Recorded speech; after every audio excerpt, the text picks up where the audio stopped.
Through Cyber Monday, get the Works accessories valued at $249 free. Details, see onepeloton.com. Before it's too late, make sure to get your NFL and college. Vivid Seats even has an exclusive offer for our ESPN listeners. Just go to vividseats.com, enter partner of ESPN. Let's get to the polls at Levitard Show on Twitter and Instagram. I love how that last segment ended. Great. I was scared for Billy. Billy's only contribution was to enrage a guest in a single sentence by having his only human interaction with Frank Grillo, a noted fighter, to accuse him of dyeing his dyeing his hair with such maximum efficiency. And no one in the world is more delighted when Frank Grillo turns around enraged and threatens on the life of his children to shut that guy up about dyed hair. Congratulations, Billy. You're the tool of the day. At Levitard Show on Twitter and Instagram. So how do you feel? Were you scared? Were you delighted? How do you feel about your interactions with Frank Grillo? I mean, I don't want to press him on it because I don't want to risk his children's lives. But I'm telling you, I'm looking at these pictures, and something's up, man. Like, something's up. You've been scouring the interwebs during the break. You saw them. What do you think? I mean, it did. It's suspicious, but that's not the only contribution to today's show from you is going to be that accusation. That's a great one. Lobbed from the corner of the room at an unsuspecting Frank Grillo. I mean, it's not. Look, you asked him to rank his best qualities. He said his hair. You know. You saw the pictures. Skeptical Billy, go put it on the poll. Is Skeptical Billy undefeated? I believe every time Skeptical Billy has ever made an appearance to enrage anyone, whether it's Bob Ryan or Frank Grillo. The paddle border. Oh, they had the paddle border. That's right. Paddle border. Yes. Or the paddle border. You question his accomplishments. I had a guy in a fridge in a bed. I mean, It's been so long since Skeptical Billy was around here. You want to relive exactly the moment that Billy lives for? This is unbelievable. Guillermo, what? You want to call bull bleep on him? You don't see. His hair looks a little bit darker than his beard. oh, Whoa! wow. Grillo, you've been accused. Hey, I'll tell you something. No, on my children's lives, I've never dyed my hair. Whoa. Grillo, that was unnecessary. Whoa. Grillo, you didn't mean that. What, this fighter escalating things. Why are you putting your children's lives on it? It's silly. Because I've never, ever dyed my hair. Okay. How about that? It's important to him. How about that? Tell that guy. Tell him if he wants to get closer and take a look. I'm here. Thank you, Grillo. Fight World, available now on Netflix.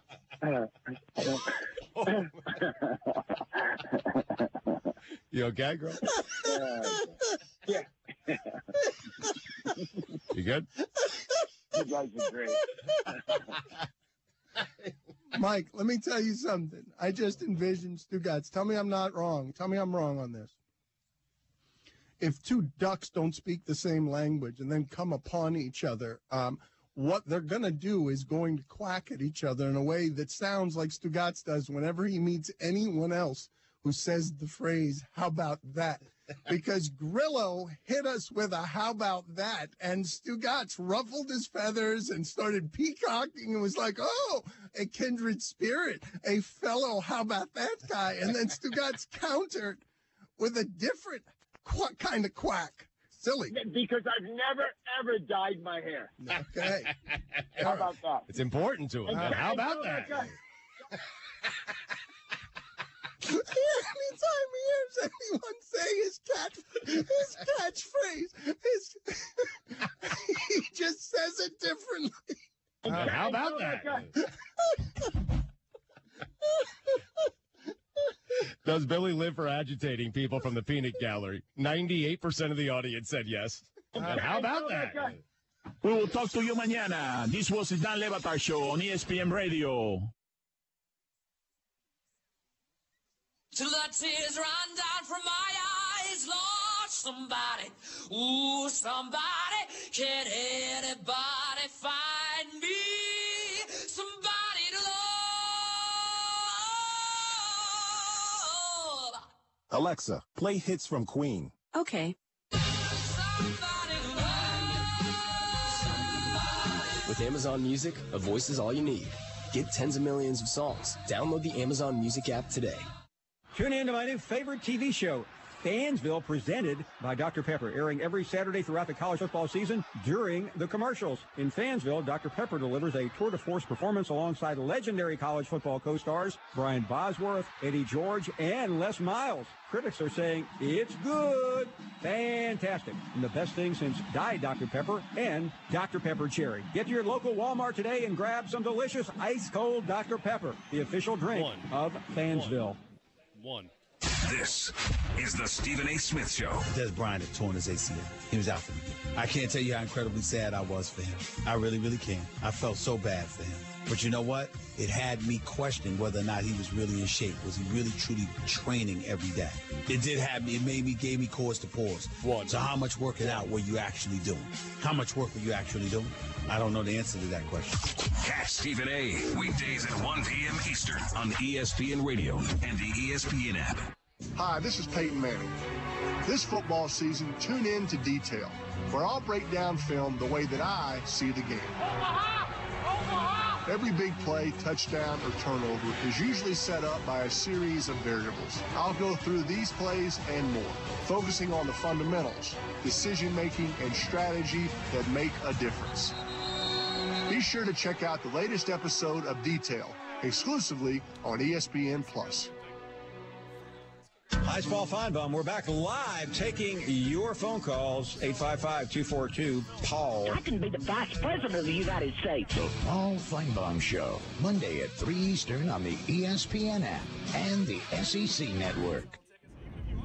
College football, we brag about every week. It matters. Anybody can lose to anybody on a week-to-week basis. It's on the committee to look at the entire body of work. Forget the metrics, just who's a better team. You have to pay attention to what the committee feels about a certain team, but the committee's going by resume. It's going to be chaos by the time we get to December.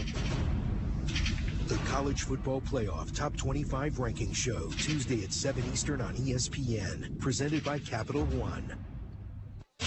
The Maui Jim Maui Invitational.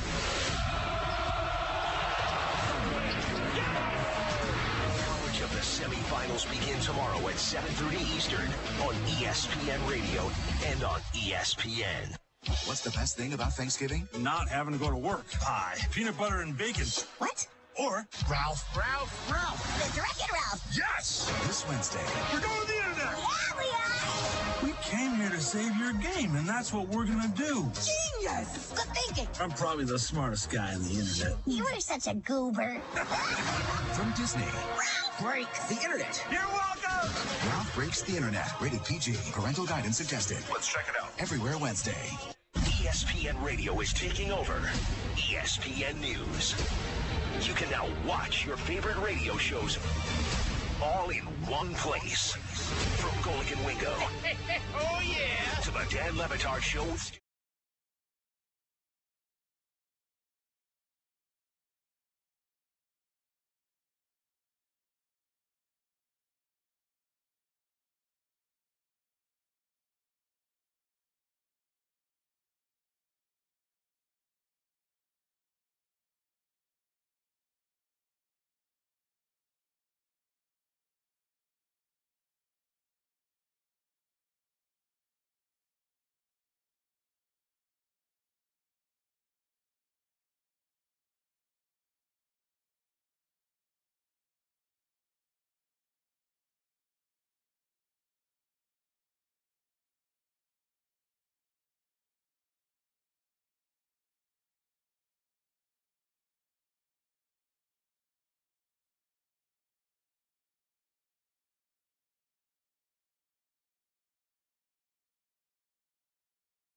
I'm Eric Shawn. This Sports Center update is brought to you by Bertrand Law Firm. Visit TreyBertrand.com.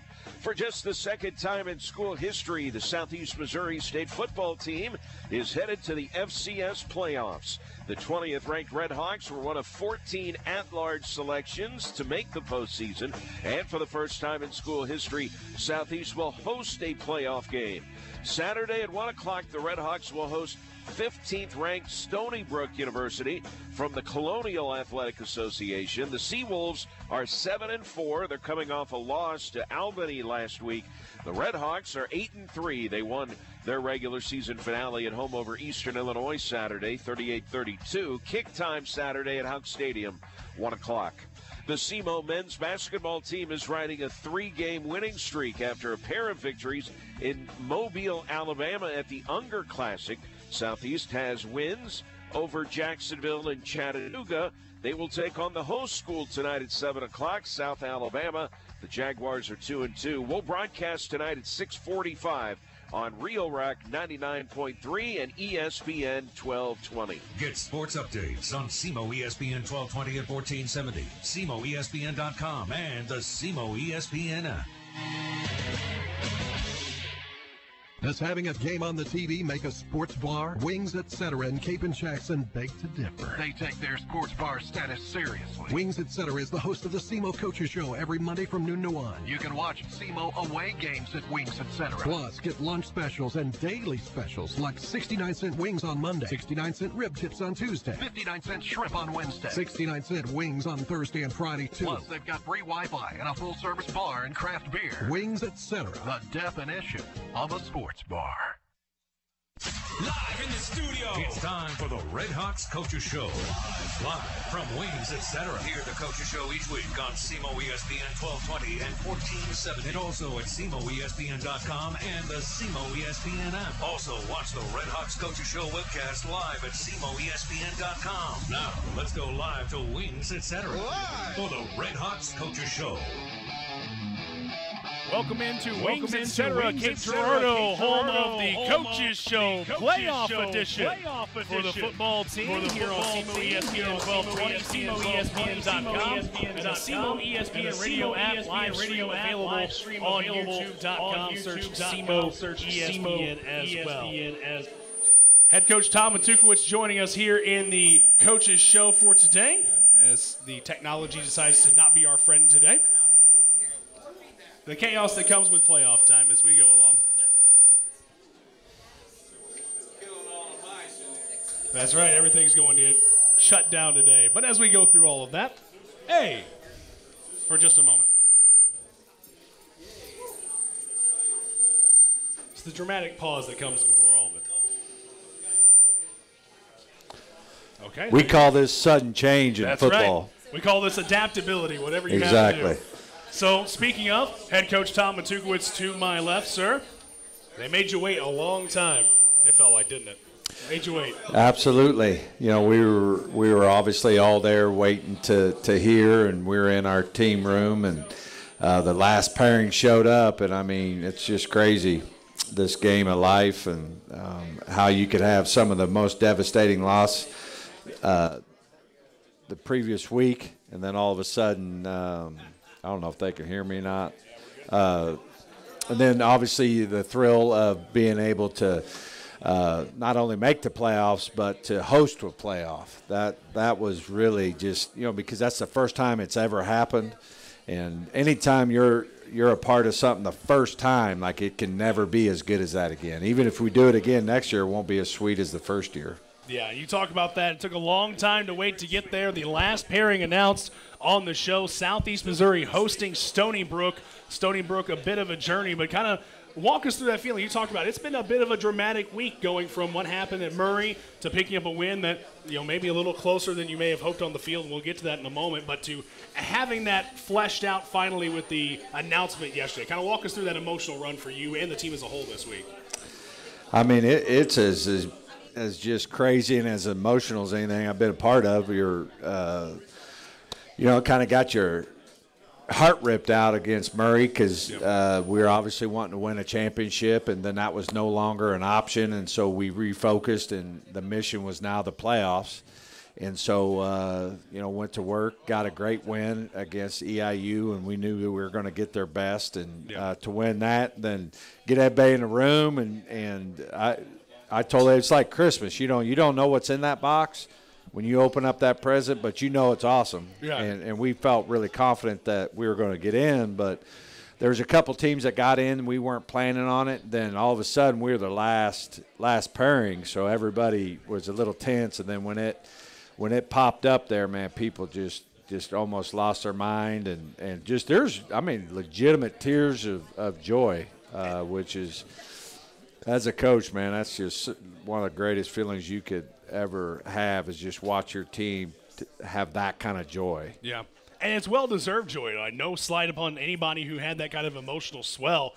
This is an accomplishment. It's one that hasn't been seen by this university in 8 years since this your regime has come through, but also just the accomplishment of being able to be that host squad and see that work pay off, no matter what the deficit was, no matter what the situation was to go up with that. And you mentioned it. This is a unique field. 6 teams coming out of the Colonial, the most out of any conference at one time in this newer playoff bracket. So it's a unique situation to be a part of coming into this year, and also for a team like Southeast to see that the side of the bracket that you're on has maybe a little bit of a clearer path to make it toward the championship run. You don't have a North Dakota State waiting on you on this side. So all in all, hopefully despite the wait, at least a little bit more comfort in saying, okay, the path is available for us. Yeah, I mean, I looked at the path. I couldn't tell if we win, who we got. Like, it's biblical. Don't worry about tomorrow. That's right. Worry about today, worry about this opponent. And so one thing I want to just talk about is the commitment that the university and Brady Barkey made to host it. I was told the number that we bid on, and let me tell you, it was what we should do. But there's risk. And so if Cape Girardeau doesn't show up, it might be the last home playoff game you get, because ultimately, you got to – this is a business, and if people aren't going to show up, then we got to play these things on the road. And so winning's expensive. I mean, winning's expensive. Like, it just is what it is. If we want to be a top 25 deal, then it's just there's a lot to it, and we need people to show up, and we need people to buy tickets. And, to have that kind of once in a lifetime, I mean, literally it's been once ever. Yeah.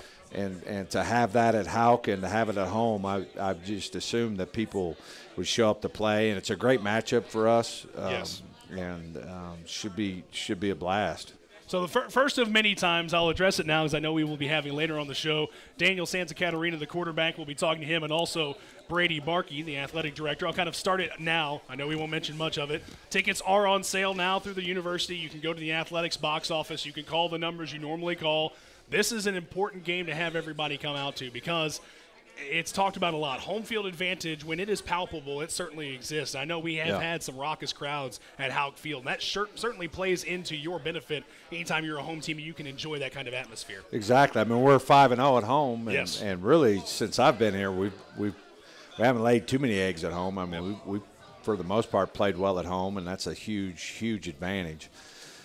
People, all the time is like, hey, who's Stony Brook? Well, don't worry, they don't know who you are either. That's they right. don't know SEMO either. So, but actually, Stony Brook's a good program. They've been in the playoffs a lot. Their head football coach in their program is actually who we're trying to chase and beat. They have a tremendous facility there right in Long Island. I think they have over 20,000 students. Are just a really, really, really good program and extremely well coached. So I know we'll get into that later, but certainly it's going to be a huge challenge for a football team. It is, and we will look forward to that. As you said, Stony Brook, coming from Stony Brook in Long Island, New York, so a bit of a journey for them to have to come down. And I'm sure the Red Hawks are happy it's not the inverse, having to fly up to New York City and kind of get through all that chaos during a Thanksgiving weekend. That sounds less appealing than most anything I've done in my life. So.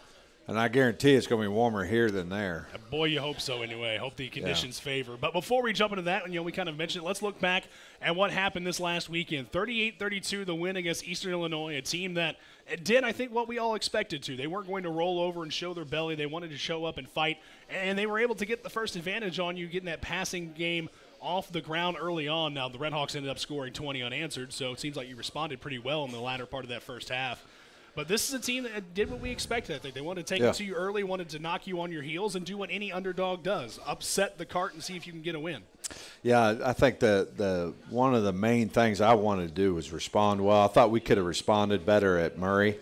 Yep. And so we talked a lot about that. They have an NFL type wideout, Hollins. He's an all-conference type kid and just super, super talented. And they were able to make a play and, got us on our heels. But I loved how we responded. Our kickoff return answer had a huge return and got our offense almost in the red zone right away and was able to get 3 points on the board. So you loved that response for sure. Yeah, that's the big thing. You're able to look at it. Was quick succession. Within 2.5 minutes or so, you notched a field goal. You had Terry get a rushing touchdown, which for him was something a couple of plays early on he was able to show up, and then he was out for the rest of the game. So to be able to capitalize on his athleticism and get some points on the board, to be able to play with a lead and then have to siphon in somebody like a Custis or a Robinson was definitely a benefit. Exactly right. And I get this question a lot, but I think Quez will be able to practice today, and he should be good to go for this weekend. So and that'll be a big thing. Just so potential, potential that. OVC Player of the Year.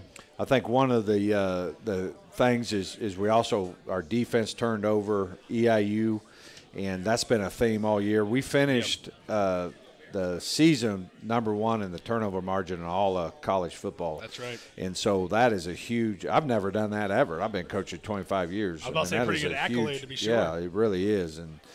Super proud of the team because that is a team accomplishment. It's not just one side of the ball. It's a true team, and super, super excited for our football team to be able to get that category. And you talk about that, and it lends a little bit to some of those sugar-coated lies, I know, as we mentioned. But I know Zach Hall, the OVC Defensive Player of the Week, had 16 tackles in the game, 150 on the season. And while that's an awesome individual accolade, you say it best. If you have him doing that and he's just the only one, that doesn't translate to much. And if it's not forcing turnovers, you got to get a tackle on a play or else they're scoring on you. Yeah, so exactly. It doesn't matter. And that's why I tell the kids all the time, like, the teams that win get the honors.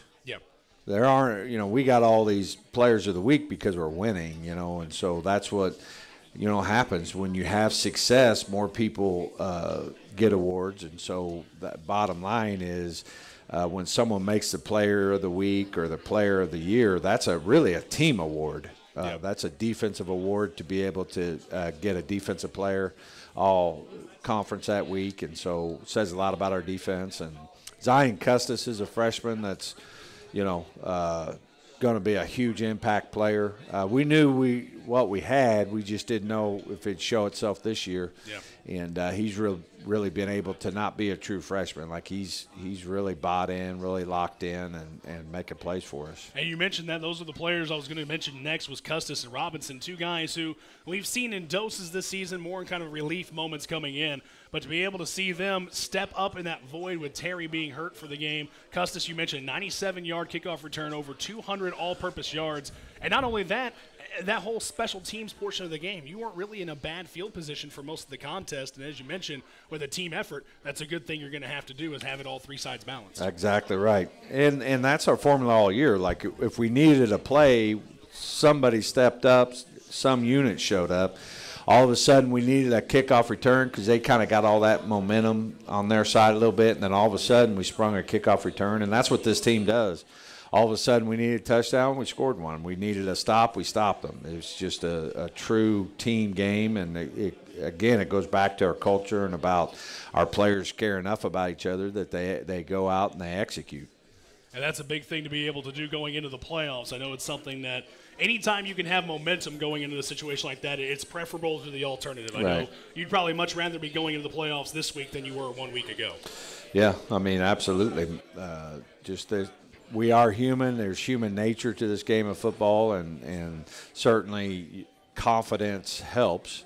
But, it's also bigger than that, though. It's about, being ready for the opportunity and executing on a game day.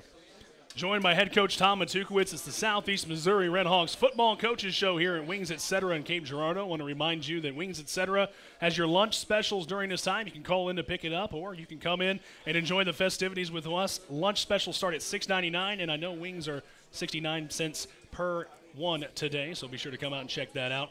We'll transition a bit. I know we're wanting to make sure we get everybody involved. Stony Brook, as you mentioned, you haven't looked too much into them in terms of what they're coming from or what they have, but we do know that they are a smash-mouth variety team. Fans of football here in Southeast Missouri probably going to feel a little closer to home with that style of offense compared to what they've seen. This team brings in a rusher with over 1,000 yards. They bring in another rusher with over 900. So if you're thinking of the old-school grinded-out mentality, you're going to see that on the field Saturday from Stony Brook. Yeah, they way different than Eastern Illinois, way different than Murray, so nothing like what we've been seeing. Both backs are big backs. One's 215, one's 225, and so their running backs are as big as our linebackers. So it's going to be a huge challenge there. They have depth. Their tight ends are big body guys. Their O-line are big, and so if you are able to stop them, you feel great. But if not, offense ain't even going to have the ball because they'll just methodically work the ball down the field. And so we got to stop the run, obviously. And then defensively, they play great defense and they run the ball. That's recipe for a lot of wins, which is what they've done. People haven't been able to run the ball on them much. Their scoring points are way down.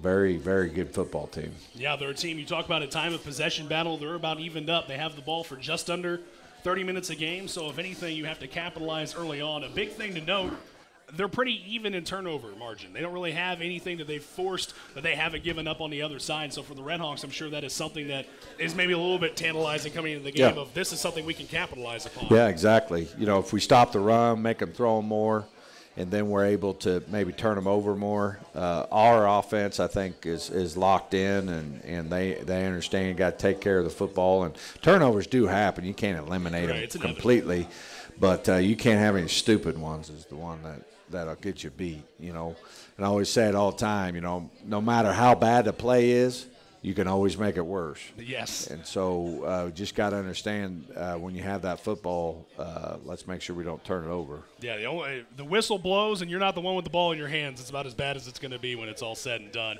But only 8 times, if I remember right, that the Redhawks give up the ball this year, had it taken away. So thankfully not something we've encountered too many times this campaign. You bet. Did a great job. And we're getting ready to talk to Daniel, and obviously he touches the football every single play, and so he understands that. And if we just treat it like other offense, just say, hey, Dan, don't worry about it. Let's go lead the country in yards.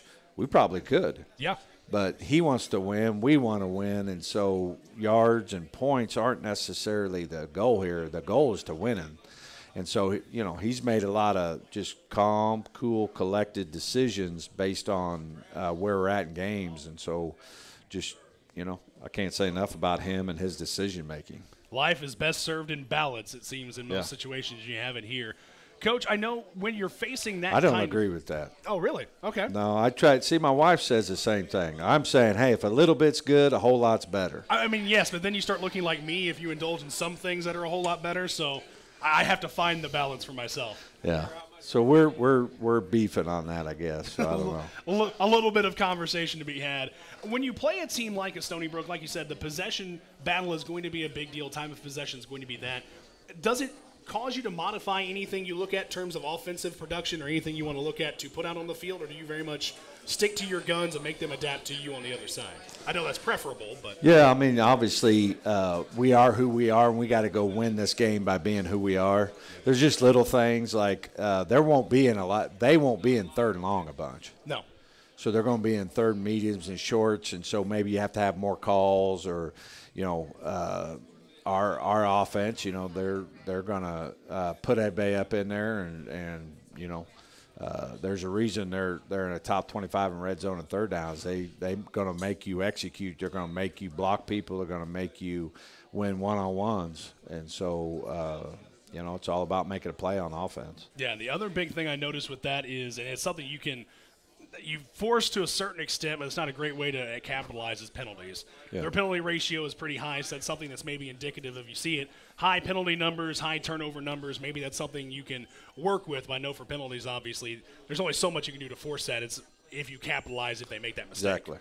But that is a part of when the margins are tight, like from here on out, everything's tight. And so now you say, well, that is something. So we got, we've done them both too. We've we beat Jacksonville State and we only had 3 penalties. If we had 10, we wouldn't have beat them. And so then we go lay an egg and have 12 penalties against Murray and got beat. So, we have to play smart. We're not turning this program by winning the Sportsman Trophy Award.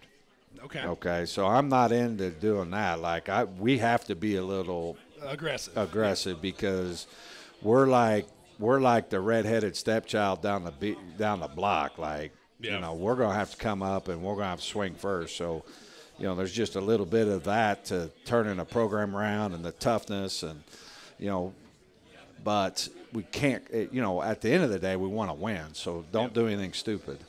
Yeah, that. Maybe not as much, but a little balance. Let a cooler head prevail when necessary. And you mentioned it. This is something – it doesn't feel like for the OVC they've had multiple teams in the playoffs more often than they have not coming into this season. So to say, hey, the OVC had a second team in Southeast, that's great. You kind of mentioned it. We wait till the last bid. It doesn't feel like that's necessarily the case. This is an example of, I think, still a conference and especially in SEMO, a team trying to earn that respect. So does that kind of play into your mindset coming in of we have that extra chip on our shoulder of – people may have a little bit of suspicions about us coming into this. Yeah, I mean, we're everybody I recruit's got a chip on their shoulder. Yeah. They're mad Mizzou didn't offer them. So, and I like guys that got a chip on their shoulder. And yeah, we're definitely outside looking in of trying to gain that respect, and you do that by beating good football teams. You win playoff games, you win respect, and so respect's not given.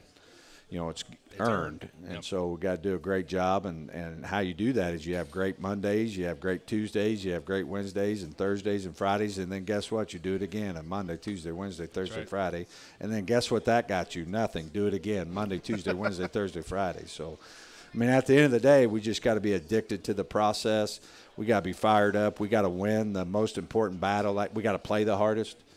And, and then – don't turn it over and get some turnovers, and it's been working. So that's our plan. So brick by brick, nothing changes at this point. Once you reach week 12 or week 13, you know what it's going to take to get to that next step. Exactly right. So you're already programmed in, ready to go. Head coach Tom Matukowicz joining us here for the SEMO Coaches Show live at Wings, Etc. in Cape. 12:22 the time, still got plenty of time to come in and get your lunch. We're going to transition for our first time out, come back here in a couple of moments and have a word with the quarterback of this program, Daniel Santacaterina, and also back half of the show we will have Brady Barkey, the athletic director, come up, and we're going to talk a bit about the festivities coming up. So before we do, Coach, any final thoughts for what you're looking to Saturday, maybe one X factor or something that you have on your mind? Or your thought of the week? I know we've talked about your thought of the week a few times. Well, I think I just want to thank everybody. I want to thank Brady. I want to thank the university. I want to thank everybody that's ever helped our program.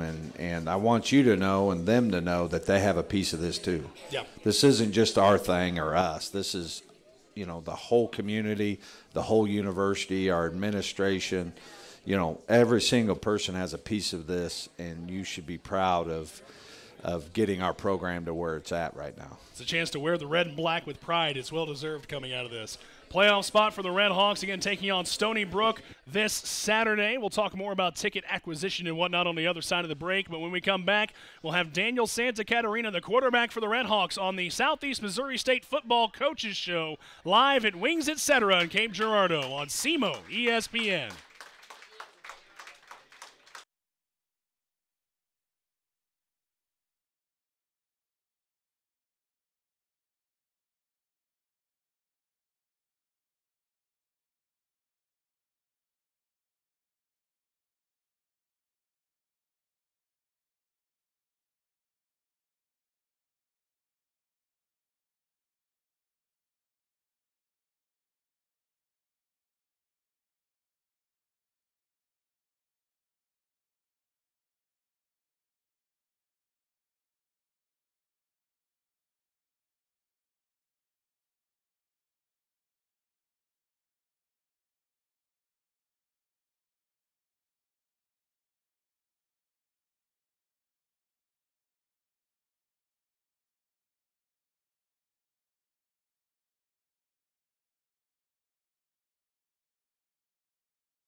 Welcome back to the Southeast Missouri State Football Coaches Show, live at Wings Etc. in Cape Girardeau. Cody Sandusky with you, 12:27 the time in Cape Girardeau. So big thanks to Coach Matukowicz. Coach Tuk joining us in the first part of the show, talking about the game over the weekend and the playoff appearance that the Red Hawks have made for the second time in school history. And our guest now is a person who at least has some big component to play along with that. Daniel Santacaterina, the quarterback for this football team. Sir, how are you doing, and how does it feel to be a playoff participant this year?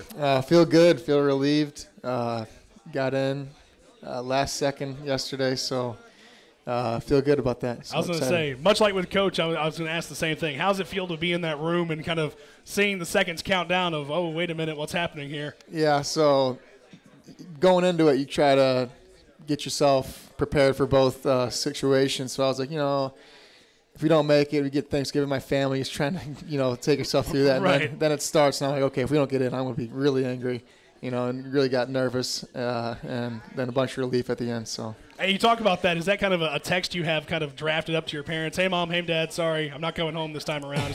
Are you prepared for that, or are you kind of uneasy sending that once it all gets settled down? Oh, yeah, they're used to it. Me and my brother have been in college football for probably 8 years or so now, and not usual that we get to have Thanksgiving with them. So yeah, I was going to ask, as an athlete, I know, like you said, this is not unfamiliar territory for you. So getting the chance to spend the time around with the team, I know obviously in this situation you've got a lot of big things to celebrate and be thankful for. I suppose you want to play that pun coming into that. How's that feel to be able to kind of settle in and say, okay, we're celebrating Thursday, but we got a big thing coming up on Saturday?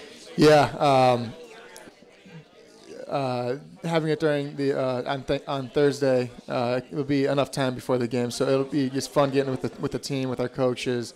We've earned the playoffs. We've earned this week together, and Thanksgiving will be a perfect time to just be thankful for what we've done this season, and then Friday get our mind locked in on Saturday. So. And you talk about it, you mentioned, I know your brother played at Northern Illinois where you were at before coming here to Southeast Missouri State. So it's not that you're unfamiliar with this process either, but how does it feel to be a participant in it fully this time around? Kind of be able to have that camaraderie, that extra step of, hey, you've been there, I'm here. We both have this shared experience. How does that feel for you guys? Yeah, it's awesome. Him being my older brother, 5 years older than me, he's the best. He's at every game. He has to come from San Francisco on Friday to Chicago, then Saturday morning comes out here, and he's awesome. He's just the biggest fan. So that's a big journey to make. That's a lot of fun, especially during this time of year. I know that's kind of chaotic. Yeah. But it's definitely the show of brotherly love, to say the least. So I love him so much. So really appreciative of him and my family. So I know we're kind of talking about the positive here at the end of the season and the chance to continue going, but kind of walk us through. I know it's your first full season here at Southeast, and it's been a great run for you, a great offensive output. First year under, I know, the new offensive coordinator. How's the journey been for you over these 11 weeks so far? It's been amazing. Just, we get in the playoffs, be able to kind of relax for an afternoon. Take a deep breath at least. And able to look back and just get a little bit emotional thinking about, how many steps we made as a team. And individually myself, I didn't know if I was going to be able to play football last winter. And Coach Tuk and Coach McDowell took a chance on me when not a lot of other people did. And so I was able to reflect on that, really thankful for that. And then the team, just so many great players on this team and great people. And it's been an awesome year, just spending together and winning. And you love winning and being around each other. So yeah, I know it's got to be a big change going from one school to another and kind of making that transition of life. Were there a couple of specific players, or was there a certain position group that maybe reached out and kind of helped make that transition a little bit easier? Yes. I will say Lucas Orchard, he's now in my room. I live 5 feet away from him now. So him, Bud Hilburn, they kind of took me under their wing at first. And then Christian Wilkerson, Quez Terry, I remember them reaching out on social media when I found out that I had committed. And that was good to kind of build relationships right off the bat with those guys. It's probably a comforting feeling as a quarterback to come in and know that one of your linemen and one of the first guys reaching out, like, oh, hey, we're on a good steady ground. You're protecting me this year. This is the camaraderie I want coming into a situation. Exactly. Yeah, you gotta those linemen are your best friends in the field. Yeah, that's the lifeblood, knowing that you've got a wall in front of you. Exactly. And now, does that end up being the group that you run with a lot? Like, are those the guys that – I know obviously with a team of however many players you have, you've got different connections you're making at all times. Those maybe some of the closer relationships you have? Yeah, I'd say it's pretty equal across the board, but I do tend to hang around the linemen a good amount because those are – I mean, you got to be close to those guys. Right. You got to have trust, and So transition to the OVC game. I know we're talking to quarterback Daniel Santacaterina here on the Coaches Show on SEMO ESPN. Coming from a conference that is, kind of wide open in football, you're coming to the OVC and you kind of have that fair balance. Was that a difficult transition, or what was that to have to come in and know it's pretty quarterback heavy? We're going to pass the ball, we're going to sling it around. It's balanced, but I've got an opportunity to kind of stamp up and face some good competition on the passing game. Yeah, it was very exciting. You like the competition as a quarterback in that aspect, and I was excited about the offense with Coach McDowell leading the attack, and this is why I came here really, because the coaches and what they were wanting to do. So it's really exciting. Yeah, it's talked about it for, I know, a lot of Red Hawks fans. It was maybe even a little more wide open than they expected. I know, at least for me, I heard Coach McDowell coming in. It's like, okay, he runs a pretty wide open, pass heavy. He's going to spread the ball out and get some things going. But I think it even translated a bit differently from seeing it on tape and seeing it other places to seeing execute on the field. It was, if anything, a lot of fun to watch this team play offense this season. Yeah, and I mean we pound the football on the ground as well. Yes, definitely. So we're You've pretty got a balanced. good balance. Yeah, and that opens up the pass game, and Coach McDowell does an awesome job just getting us in the right place at the right time and giving us freedom and trusting us at the same time, and that's why we've been successful. So. Talking to Daniel Santacaterina, the quarterback for the Red Hawks here, and I know as a major you're in communication studies. When you go into a class, is there something that maybe kind of steps up a little bit and says, hey guys, I communicate every day in a pretty heavy way. I'm talking to a lot of people. I'm building a lot of relationships. Is this kind of an internship feeling? Can you maybe get a professor to sneak that one by? Yeah, the communication aspect of quarterback, of course, is a huge deal. I think it will help me in the future. I'll probably go into sales, hopefully. Very so good. that'll be a big boost for that aspect of my life. Something you come out of class, you're like, hey, I did this assignment. How'd you do it? Because I know in some of those classes you got to have group experiments or kind of group discussions. Like, oh, how'd you do it? Oh, I just went to practice. That's fine. I talked to like 45 different people. I don't have to worry about it. Right. I don't have to sweat it. So coming from Northern Illinois to SEMO, I know we talked about the adjustment on the football field. We've talked about the adjustment in class. How's it been being in the community, kind of being around this team as things have been picking up for this football season? Yeah, the community here is a lot more supportive than I was used to at my last school. Okay. It's a great community. The town is alive. It's awesome. You go anywhere, you get recognized if you're wearing your Red Hawks gear, and that's exciting stuff. So it's a great place. It's got to be fun. I know maybe not the brightest lights or biggest city, but to not be completely anonymous, I'm sure is a good feeling. Oh, hey, people know we're winning. We're doing some good things here. It's got to be a good comfort. Yeah, no, if you're getting recognized, it means you're doing something well, and it means you guys are doing your job. So. Yeah, that's exciting stuff that we're being successful. So talking a lot about all of this, let's maybe switch over a little bit. When you're not on the field, when you're not in the classroom, is there a specific activity or a team building thing that you guys kind of all surround around with? Yeah, I mean a lot of dinners. I'll go to dinner with my quarterback buddies often, some linemen. You gotta get away from football and everything at some point. So I do play some video games. I watch a lot of movies, just like a regular kid does. Yeah. So. Do you have a video game of choice, whether it be by yourself or with the group as a whole? I'll play. I played Madden, the football game. Oh yeah. That actually, in a way, I think helps on the field. You're seeing defenses all the time. Then I'll play Fortnite because everybody does. It's the game of the hour. If you're not playing it, you're missing out. I can understand that as a kid. If my appeal or physical acumen doesn't kind of show that. I wasn't very much of an athlete. So to do this, you kind of learn the game in a different way. And Madden was the big thing for me because you're going in. And, it feels like, you're just pressing buttons, whatever. But you start recognizing, hey, this is a cover 2 defense. Hey, exactly. There's a blitzer coming off the edge. I mean, it's an interesting thing. I don't know.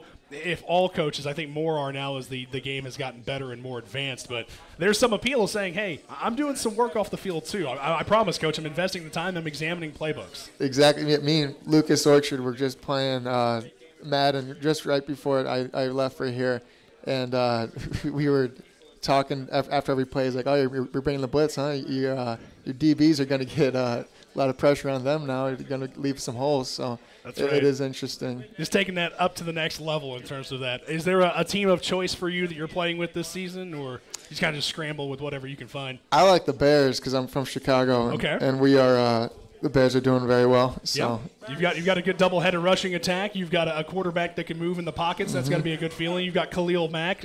Spoiled for choice, I feel like, compared to the last few years for the Bears. Yeah, they're fun to watch. I like watching their quarterback. I like to kind of play like him. He uses his feet a little bit and passes pretty well. So Trubisky's willing to adjust. And we're talking to Daniel Santa Catarina, the quarterback for the Red Hawks, here on the Coaches Show, live at Wings Etc. in Cape Girardeau. Is there a band team? I know unlike 2K, obviously the Warriors, that's not touchable. They haven't been for years now. In Madden, it doesn't feel like there's much of a disparity. Is there anybody you guys aren't allowed to play with in the room, or are you kind of free for all 32? No. If you're the Patriots, that's probably that's the scummy move, kind of. a nasty look. But I'm surprised I haven't seen Joe pop up for us making a comment about the Patriots. That's his first love. But that's the persona non grata. You don't start with those guys. So other than that, you talk about dinners and talk about bonding with the team.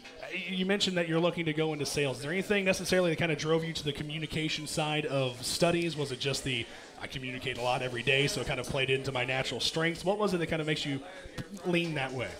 To be completely honest with you, I tried business at first, and it was maybe a little bit too much for me with football. So I had to go into communications, and it was I thought it was going to suit me better for what I wanted to do anyways. Yeah. And, it gave me a little bit more opportunity to explore more what I'm into and, film type stuff and that type of stuff. So now let me ask, was it an economics class that turned you out to business? Because I looked at it for a little bit when I was in school. That was the same thing. It was macroeconomics. It might have been. Okay. That was the thing. Is I enjoy math. I worked around stores growing up, so I could do book work and things like that. But as soon as that came out, I was like, I'm way out of my depth. This isn't what I'm looking for. Yeah. I'll talk to people. That's easier. I like doing exactly. that. Exactly. So as we wrap up here with Daniel Santa Catarina, the quarterback of the Red Hawks here on the Coaches Show, is there any tradition or kind of any unique thing that you do to prep for a game, or something you're going to bring in, especially this week with it being a holiday week, something you may do with the family that you're wanting to incorporate to kind of make it ready to go for this Saturday? One thing I do before every game, and my teammates look at me funny every time. It's like it's new every game, but I'm like, I've been doing this the whole year. I take a shower before the game. Okay. Because I've had a couple surgeries on my arm, and I need to get every ounce of blood flowing that I can. I take a hot shower. There you go. And just to get my body moving loose and everything. Yeah. So. And that's something for not to play too stereotypical, but for 18 to 23-year-old guys, it's normally like, I'll take care of that later. That's not a priority at the front. So I understand that being a little bit unique, but it's not Deion Sanders laying out the uniform on the floor every game, so hopefully not something that's too weird for anybody to see. Check it out. Daniel Santa Catarina, quarterback for the Red Hawks. A great season for him, and we got a chance to see him play offense again this Saturday as the Red Hawks host Stony Brook in the first round of the FCS playoffs. Sir, thank you for your time. I appreciate it. That's Daniel. Appreciate him joining us on the Coaches Show. 12:40 the time. Remember, you still have time to come out and grab some food here at Wings Etc. in Cape Girardeau. Lunch specials start at $6.99. Wings are 69 cents, so you've got plenty of grub and plenty of opportunity to enjoy the rest of this show here in Cape Girardeau. Take our second time out, come back in a couple of moments, and we'll have a conversation with Brady Markey, get some thoughts on what this has been on the administrative side of things as we look toward the playoffs. Playoff edition of the Coaches Show back in just a couple of moments here on SEMO ESPN.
On Cape Girardeau, it is the Southeast Missouri State Coaches Show. Thank you to Coach Tuke and also to Daniel Satz-Canarita for joining us in the first two parts of the show. And joining us, we're not dropping off. We're going right on. Playoff edition means we get all the highlights, and that is Brady Barkey joining us here, the Southeast Missouri State Director of Athletics. Sir, thank you for joining us. It's been a couple weeks in a row now. You're getting a bit of a feature on the program. Yeah, I'm starting to get comfortable sitting up here. That's right. Hopefully the nerves wear off after a little while. They keep telling me that anyway. I don't know if I believe them or not. So we've talked about it on the coach side. We've talked about it on the player side. As the administrative side, the nerves, I'm sure, are palpable for that whole situation because you just mentioned to me off the air, you don't find out until the same time everybody else does. So for your side of things, after having gone through what I'm sure is a ton of paperwork, a lot of administrative stuff, what are those emotions as the show goes on and then finally that sense of relief or whatever it is once you find out you're hosting this situation? Yeah, the first thing is, of course, hoping the team gets in. Right. Wanting it for them. But then also that, we hope that we were able to do enough to try and be able to give them an opportunity to host, and play at home because, ultimately, as much as anything, I wanted it for them, for the coaches and the staff and the student athletes to have a chance to be able to play at home and in front of their crowd and give that to this community. And so, that's the biggest part of it was just waiting to find out. When our name pops up and you see it first on the screen, that was when I found out that we were hosting. And so felt confident that we had done what we needed to do to give ourselves a shot. But, you never know until the committee does their thing. Yeah. And then after that, I'm sure it's like a moment of celebration and all of a sudden – I've got to get to work immediately. There's a lot of stuff going on over the next 7 days. Was that kind of the feeling of progression of, oh, hey, there's a lot to do? Yeah, we didn't even watch the rest of the selection show. Just went right into it. A group of the staff all went and we met for several hours yesterday and made sure that we had everything in line. And then, much of the same today. It's when you get to this time of year, you've got to make plans both ways. And so we knew if, we got in and we were traveling, we had an idea of what we were doing then. And if we were hosting, we knew what we were doing, here too. And as much of those arrangements as you can make and as much as you can start to do legwork, you do it. But yeah, this week, especially with it being a holiday week, is really hard. Yeah. Because you lose some time just to be able to get things turned around. Printing stuff and all of that. It's hard, and so we're putting pressure on a lot of people. That do a lot for us just to be able to get stuff turned around to be able to have a game on Saturday. Yeah, it quickly becomes every hand on deck. I don't care where you are, what your commitment is. Come in. We've got to have you here. Warm bodies. Let's go. Absolutely. And not only that, you're also doing the coordination with another school. That's not something you have to maybe to this quick of a turnaround you have to do, and especially for a group coming from New York, like we joked with Daniel and kind of all of that. Flight patterns are no joke during Thanksgiving weekend. They may actually be jerks during Thanksgiving weekend. So I'm sure a lot of that came into getting on the horn with Stony Brook and saying, okay, what do we do? Where's all this play out for you guys? Yeah, and so that's part of the bid process that, when we submit our bid, we already hold hotel rooms for whoever the team might be that's coming in. And so at the time that, they find out that we say, hey, here's your hotel information, here's your contact person. Your rooms are set. Your meeting rooms are set. You work with them on whatever you need. Yeah. There's a lot of that pre-planning that you do. Again, you hope it's not for nothing. Yeah. But that helps make that process a little bit easier, so that then we can really focus on operationally what do we need for the game, but then making sure that we can get ticket sales done and get those out and our staff has done a really good job so far in turning that around. I mean, within an hour and a half or so of it being announced yesterday, I mean, we had tickets on sale. And so I had the email on my phone hit right after all of it came out. Just like I said, about an hour. It's like, oh, hey, here we go. Yeah. So kudos to them. They've been working hard and will continue, through this holiday week, certainly. Yeah, and I know we've maybe talked about it a little bit before, but just kind of rehashed it a bit now that it's been turned into a successful bid as we talked to Brady Barkey, the athletic director here at Southeast Missouri State. How long does this process go on for you in terms of the administrative staff? I'm sure it's a lot of paperwork, volumes of paperwork, probably tax levels of paperwork, but how long does that take and where does that start? When did you really start to form that bid and say, okay, this is what we're going to submit it. We're going to plan for this. To be honest, the first time we started looking at it was after we beat Jacksonville State.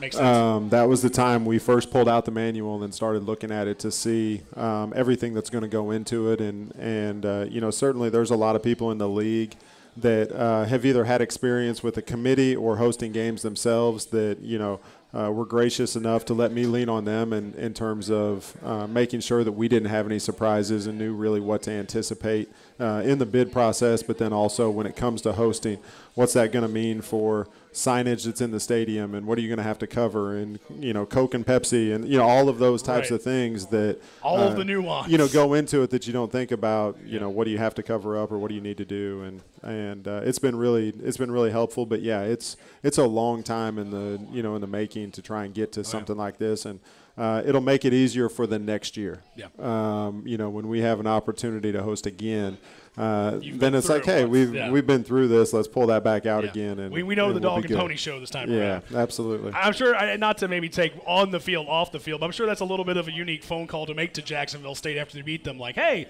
I know we just went through this, but I need to talk to you. I need some information. I know you may not be privy to share it, but can you help us out a little bit? I'm sure that's a little bit of a jovial phone call one way. Yeah, the AD there is a good friend of mine, and to be honest, he was at the game. We walked across the field, shook hands afterwards, and that was actually the first words out of his mouth were, I'm going to send you the playoff information awesome. Because you guys need to start working on it. And so that's a testament to this program and what they've done. So, it's a lot of fun.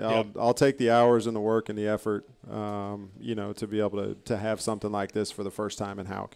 Yeah, we'll talk about it, kind of get it out there now. As you said, tickets have been on sale since a little bit after the announcement. You've got the typical ways you can go. You can order online, go to GoSoutheast.com.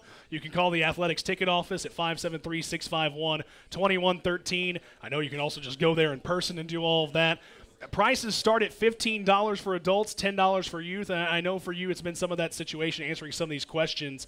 Are my tickets still good? What's going on with all of that? So I'll kind of leave it to you starting. I know, as I understand it, season ticket holders are still kind of on that same path, right? Yeah, season ticket holders, we've held their tickets. We really want to give them first opportunity. And so through tomorrow, the end of the day tomorrow, we'll hold those tickets for them to be able to call and get those renewed or to be able to do that online. Okay. And then after that, then we'll start opening those seats up for individual sales for non-season ticket holders to be able to purchase any of that because the ticket sales have been really strong so far. Obviously, just for wait times, we encourage people to try and look at doing it online. But, if you call and we're busy helping other customers that have come in, then obviously we'll return a call as soon as we can. But it's a really simple process to do it online, or of course we love seeing people in the office too if they want to stop by. Right. Hopefully a lot of faces this time around, but as you said, you can also print them off at home once you buy them on the website. So kind of easy and clean. This isn't like the Blues. You don't have a digital-only ticket. You can actually print something out, have it in your hand, and take it to the box on the day of and be ready to go. Yeah, and I think we tried to strike a balance between being able to generate enough revenue to put in a competitive bid to be able to host, but also having affordable ticket prices. And so the fact that, for $15 as a general admission ticket to get you in, felt like that was an affordable price point for people. And, of course, $10 youth tickets. And so we need everybody, especially with the Thanksgiving holiday. A lot of our students, of course, are still going to be at home for the break. We're going to hope that as many of them come back as we can get them to come back. And I know our Student Government Association has expressed an interest in being able to underwrite some cost of those tickets for students that want to come back early and see the game.